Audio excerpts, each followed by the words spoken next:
ex-founder Rajesh Dash of HealthPals. Rajesh, are you there? I am here. Can you hear me? Absolutely. Welcome. You should be seeing my slides now. Just let me know if it's coming through. Absolutely coming through. The floor is all yours. Welcome. Thank you. And really want to echo the compliments to Arup. That was a wonderful talk. So I'm here today to present to you a platform that I co-founded with my co-founder Sushant several years ago for a company called HealthPals. Our platform is called CLINT, and we're organizing the world's clinical outcome information. I'm an associate professor and cardiologist at Stanford Medical School for the last 12 years. And this company is born out of my work in prevention in the cardiovascular space.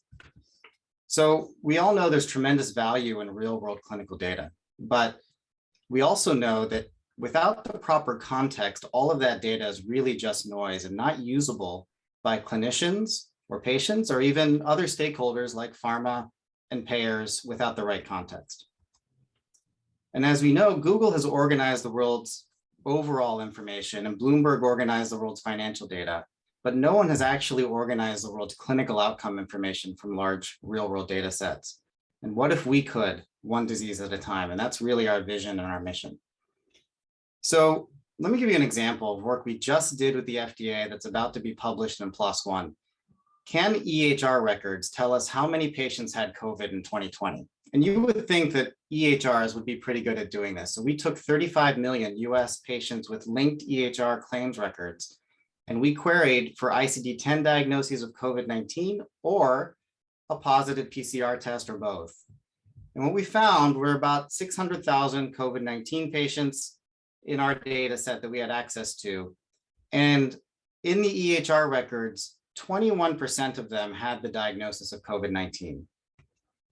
In the claims records, 71% of them had the diagnosis, and combined, only 7% actually had COVID-19 as both an EHR and claims diagnosis. But if you were just using EHR records, you would miss over 70% of the COVID-19 patients. This is just one very small example of the huge voids in diagnoses, treatments, and outcomes that are there in real world data. So how do we extract that value? And how do we actually do better? So CLINT is really an engine that's organizing and extracting true signals from the noise of real world patient data. And on the other end of that is creating evidence-based actionable insights to improve outcomes and lower cost of care. So if you think about CLINT, it's short for clinical intelligence. We're taking very messy clinical data and we're doing 4 things with it with our engine. The first, as we'll show you, is a recommendation engine using the world's first machine-readable guideline engine. The second is the ability to search for any outcome on any cohort you want instantly across a vast database and understand who those patients are and how they're being treated. The third is a simulation engine that actually simulates outcomes in retrospective fashions for different treatments and compares cohorts balanced statistically over time to see which one is actually doing better. And you can even add a cost layer to see which one is costing less. And lastly, our ML predictive engine that can predict if and when an adverse event is going to happen to any patient. Now, this is all predicated on the fact that we can improve the quality of the data that I just said was so messy, because garbage in, garbage out. So how do we do that? Well, in order to capture the full range of diagnoses, you can't just rely on ICD-10 diagnoses. We take an EHR data set and we, yes, use the ICD-10 diagnoses, but we also use lab-based discovered diagnoses, medication-based inferred or discovered diagnoses. We go into imaging reports or echo reports to infer certain diagnoses for patients that may not have been realized or recognized by clinicians or coded by clinicians. With that higher quality data set, we can do 3 things, or 4 things actually. The first is we have taken guidelines, as you see here, a very complicated 2021 diabetes guideline, and we have codified that into CLINT with all the clinical nuance and clinical validity on the other end so that it's actionable, and produce checklists of guideline-driven medical therapy recommendations for that patient's hypertension, for that patient's diabetes, or whatever you may have. And again, diseases don't occur in isolation. So multiple comorbidities balanced across guidelines is critical for determining the impact of treatments over time. So those care gap alerts are then complemented by outcomes. We can actually track which patients got which treatments and how did they do over time compared to other patients that looked very much like them, balanced across dozens and dozens of clinical covariates. We published this work most recently with work with Janssen on diabetic kidney disease and the progression and the lack of recognition and treatment of diabetic kidney disease in the country was basically diffuse and widespread. We also can simulate outcomes. So we can go retrospectively in our data set, which is the largest ambulatory data set available, 125 million patients over the last 10 years. Those EHR records we can go retrospectively in, define a cohort very deeply. And what you're seeing here actually is CLINT replicating a seminal clinical trial called ROCKET-AF. This was published in the New England Journal of Medicine, comparing warfarin and rivaroxaban. We actually did the exact same trial, finding patients with every inclusion and no exclusion criteria that would have been eligible for ROCKET, a third of which, 33,000 patients on rivaroxaban, 65,000 on warfarin, and tracked them over time for all the primary and secondary endpoints of that study. And what this actually showed is that the results of the New England Journal published clinical trial held up in the real world, but even held up over time for another 1,200 days beyond what the trial actually tracked them for. And what we can do is compare any two therapies over time in any cohort you wish, almost instantly within our platform just by configuring the cohorts. What this allows you to do is simulate outcomes and understand what's working for patients like the one you're sitting in front of at that moment. So the last piece is predicting if and when a clinical adverse event will happen. This was work we just did with the FDA that's now being published in the Evidence Accelerator for COVID, where we were asked to track cardiovascular events in the first 3 months after COVID infection in the US. What we found was that indeed, there were higher rates of arterial and venous events in COVID patients, but actually it was the venous events, which are a much bigger problem than the arterial events. So blood clots in the leg and pulmonary emboli, much higher rates compared to an influenza reference population from 2 years ago versus heart attacks and strokes, which are more, but not that much more. But actually, the bigger issue is, could you predict who was going to get a heart attack or a stroke or a DVT? And we were able to do that with 93% accuracy, predicting if and when a patient would develop a stroke using data before they even got sick. And so this is something that we think is transformative. It was published on a public access, open access journal, but now on next Wednesday, actually, will be in press with PLOS ONE. So we've combined those capabilities into a single dashboard that can actually serve biopharma extremely well, where they can understand who's taking which medications, how they're doing, what are their care gaps in their medical management, and what are their outcomes. We can build risk models to predict when the next generation of eligible patients for that medication will emerge and where those patients are getting their treatments. We can compare cohorts over time. This tool we call CLINT Trials is actually able to optimize cohorts and improve clinical trial costs by about 30%. Now, we can also use this for market access purposes for pharma and for medical affairs questions, and even to support active clinical trials with either external control arms or retrospective control arms. So with CLINT Trials, just one example, we can also recruit patients. So all the data I just showed you is de-identified, but we can actually use IP address search history targeted eligibility for patients, where we can bring patients into the fold of a trial extremely quickly. This was a study that was run at Stanford and presented at the ESC Congress just last year, where we recruited 94 patients in 12 days using social media and targeted recruitment that we, using CLINT, had actually been able to geolocate to the sites of interest. And so that capability with CLINT enriching the recruitment referral pool and using social media to reach out to those patients and find them is transformative. We're seeing tremendous traction with pharma on this, which is one of their biggest pain points in clinical trials. So the value for biopharma and CLINT is clear, but we actually have a tremendous value for patient care, for providers, and for payers.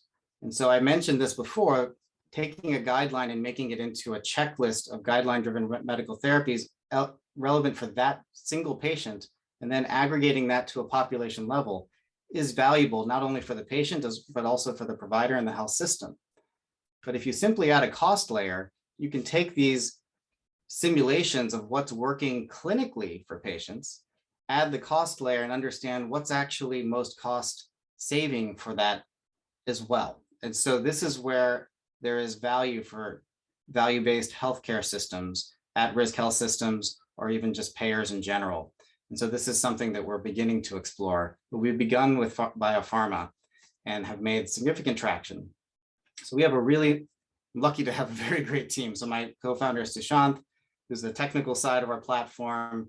We have tremendous advisors who have really blazed their own trails within medicine and industry alike, who have helped us guide our product and our strategy. And we have a tremendous group of engineers and clinical support on our team. Right now, we're raising a $5 million pre-A. We have a pipeline that, well, the last quarter, we booked over $1 million in revenue, but this coming year, we'll have about a 3 million ARR, and we have a pipeline to a 10 million ARR the year after. So we're really trying to move more from R&D now into sales and marketing, and really excited about the coming year. I'll take any questions that you have. Thank you. Thank you, Rajesh, for your presentation. I believe that the predict model was really, I think, a shiny and outstanding thing. And you won't believe that while growing up in my whole family is all doctors and world-class surgeons, I always ask one question: why you have to look data sets from various locations? Why can't we have a dashboard? And and then you make such a beautiful sense of putting the CLINT trials. That's really outstanding. So this time I'm going to kick off a question, and we have a wonderful third founder. So being a machine learning expert myself, I would ask you a little bit question on the tech side, just from a 50,000 height level. What were the challenges when you have a little data versus when you had a huge amount of data? What kind of things you could do more conveniently and more efficiently?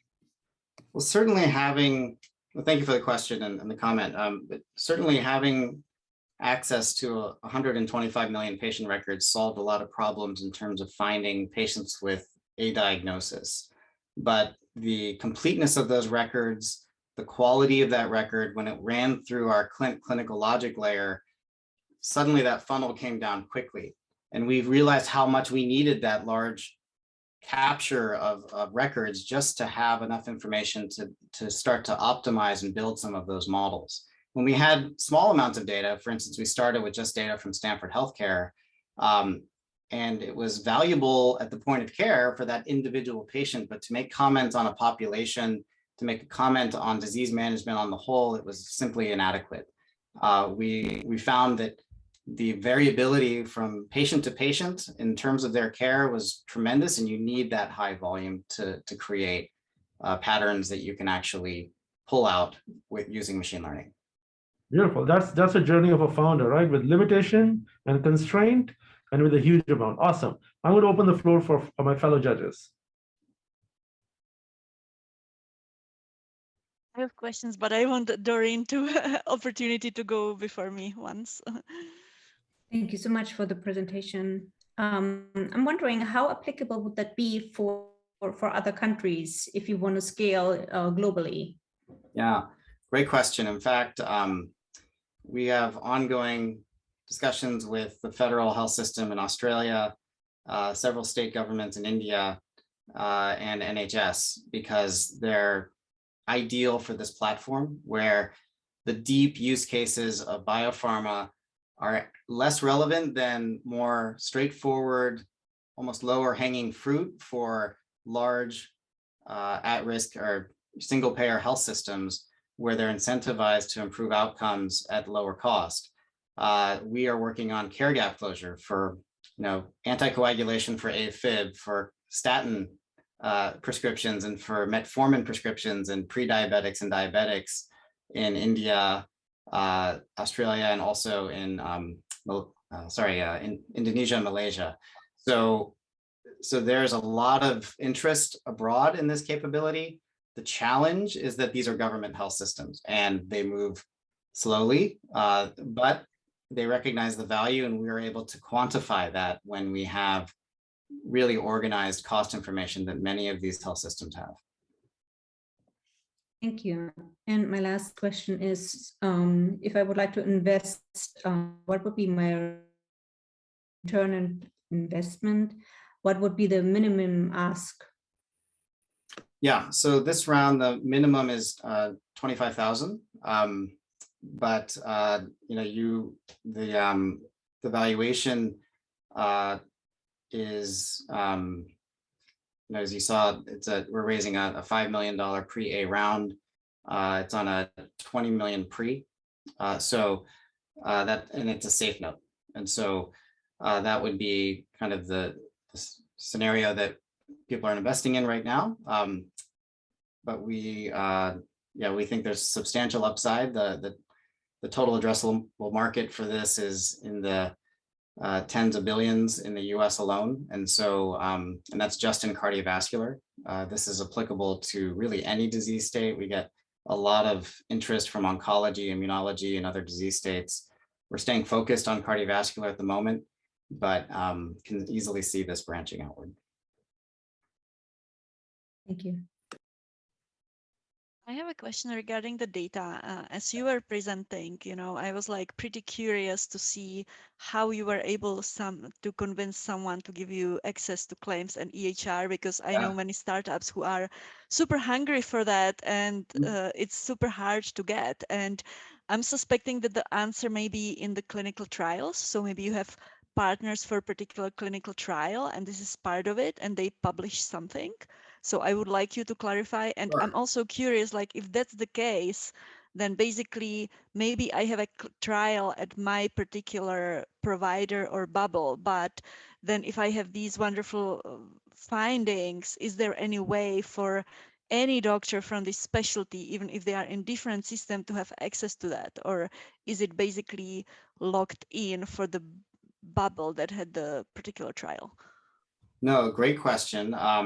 So I'll answer that second part first. So we are agnostic to data, meaning we can take any source of data, and we have a somewhat proprietary way to normalize that to our standards very quickly, whether it's EHR data, registry data, randomized controlled trial data, or even genomic data.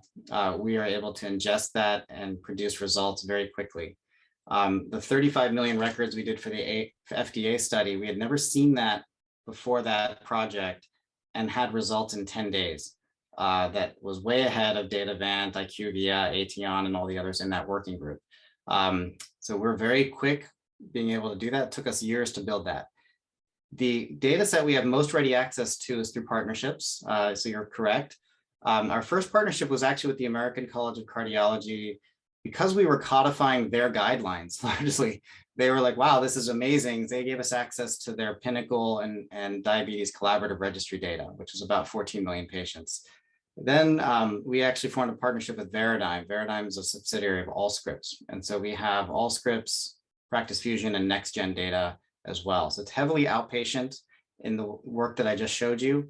But we also have access to certain smaller pools of inpatient data, as well as deeper data that has like even very granular procedural cath hemodynamic reports and things like that. So we are always looking for new and diverse sources of data to help enhance our insights.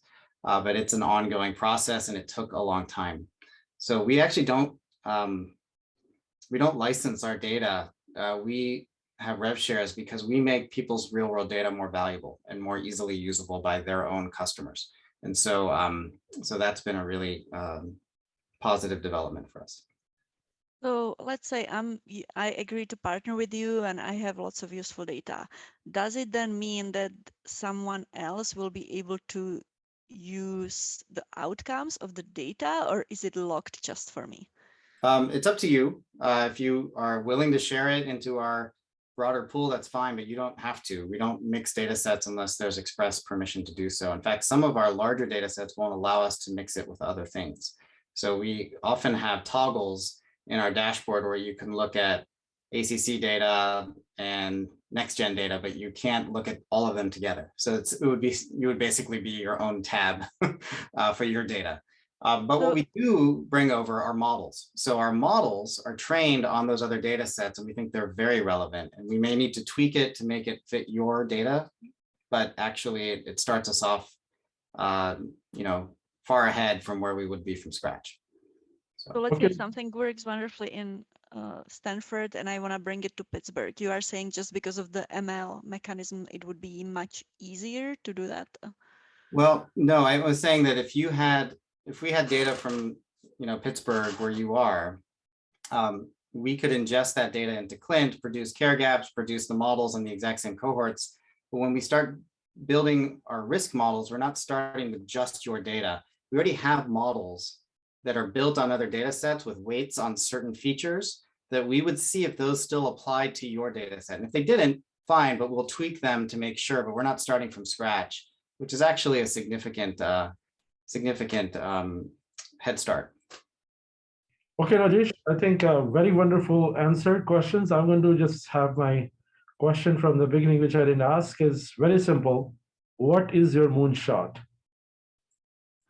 The moonshot is, for now, is something called a smart city, where we'll be a platform that literally is the brains between clinics and homes and home device sensors, and adding context to wearables and sensors in the home to improve chronic disease management throughout a whole city.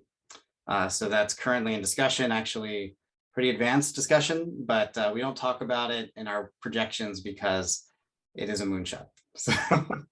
Moonshots are always unbelievable, unrealistic things, but we founders and investors make that happen. So the closing thought, please connect on the LinkedIn. I would love to connect you with some CES infrastructure people, which might be very interested in your moonshot. And we have to pick some people who believes in you for 5 years out. So yes. So sorry, go ahead. You refreeze? Oh, Yuli, is that you? Okay. Yeah, you were saying something. Nothing. Okay. Can you hear me? I thought Yuli was saying something, but it looks like he's. Okay. So Rajesh, thank you so much, and we'll see you in LinkedIn. Wonderful. Thank you. Okay.